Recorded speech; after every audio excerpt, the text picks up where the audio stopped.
If there was ever a story that attracts a crowd, when they're talking about a 900-pound man. A man stuck in his house since 2003 is it. It's like a circus. Lansing fire crews responded around 5 to this home on Eureka Street off Pennsylvania Avenue when a visiting nurse found the 33-year-old man inside in need of care he hasn't had in years. Our number one concern is life safety. We have paramedics who have been with him the whole time. The department's cots have a maximum capacity of 700 pounds. The man inside was somewhere between 900 and 1,000. Sparrows Hospital's widest ambulance was not big enough. And so this was the backup plan. Crews constructed a platform, brought down a wall, and lifted the man with the help of a forklift from the room where he spends every day. It's not a call that we get every day, but that's what the firefighters do best. I mean, they adapt and they improvise and they take care of the situation.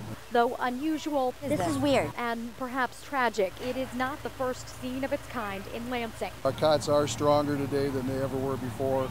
We do have patients seem to be a little heavier. The growing problem of obesity weighs on rescue crews more and more.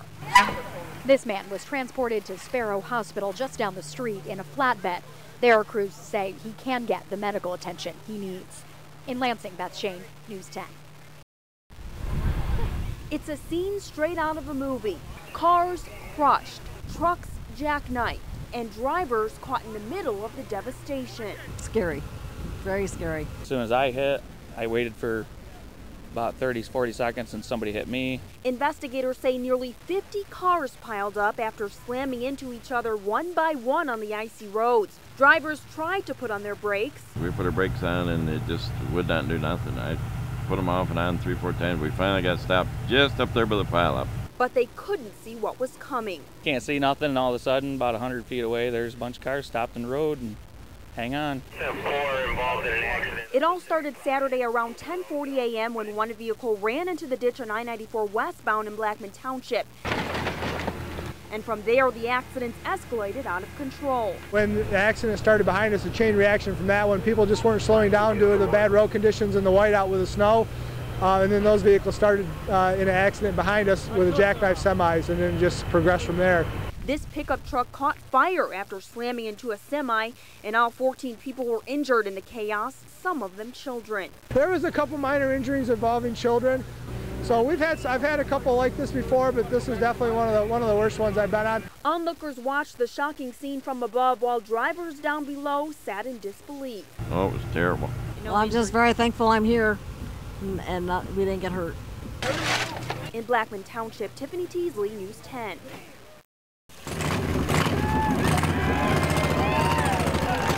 It's a sound that Jake Kessler hasn't heard for some time. All right, here we go. A sound of triumph after tragedy. You lose legs, you just don't think that you're going to be able to do the things that you used to do. And I think it's a choice. A choice that Bill Hatton knows all too well. He too is a bilateral amputee, but he also happens to own Cool City Customs, a motorcycle shop in Lyons, Michigan. I can relate to him more than probably any other motorcycle builder.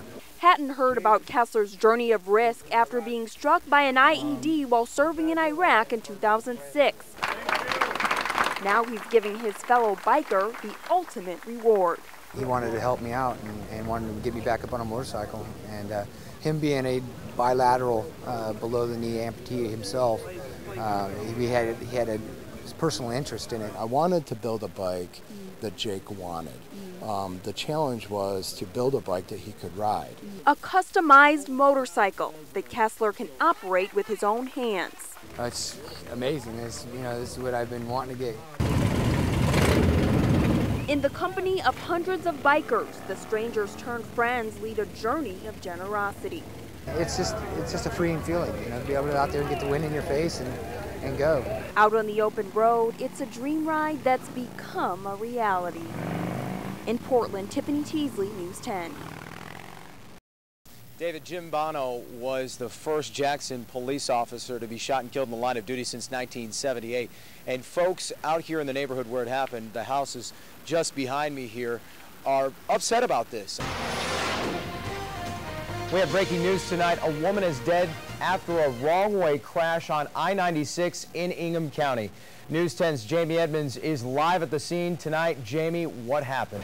Well, Jason, state police tell me about an hour ago they received a call from 911 dispatch of a car going in the wrong direction on westbound 96. And it seems that everything was thought of. Even the flooring here is a special springy kind of flooring to be easier on the staff when they're running around, and they do have some long shifts, of course, here in the ER. Hey, David, I'm freezing. How are you? Yeah, I'm nice and toasty in here. Anybody coming down here right now, double up on the layers. I'll tell you that right now. And the folks are having a great time. And if you don't believe me, just check it out. Hey, are you guys having fun yet? Yeah! Loyal News 10 viewers, I want to show you something, David, right down there on Washington. In a few minutes, the parade's going to kick off, the Electric Light Parade, full of 8 high school marching bands. I love you too. And that's kicking off. It's going to be a great time. And then 7 o'clock, a little bit after the parade wraps up, right down here, we're going to light the big Christmas tree right in front of the Capitol, and that's going to be a good time. Brody is here. He's a young man. Brody, where are you from? Lansing. How old are you? 10. What are you waiting for tonight? What do you want to see? That tree getting lit up. You're not too cold?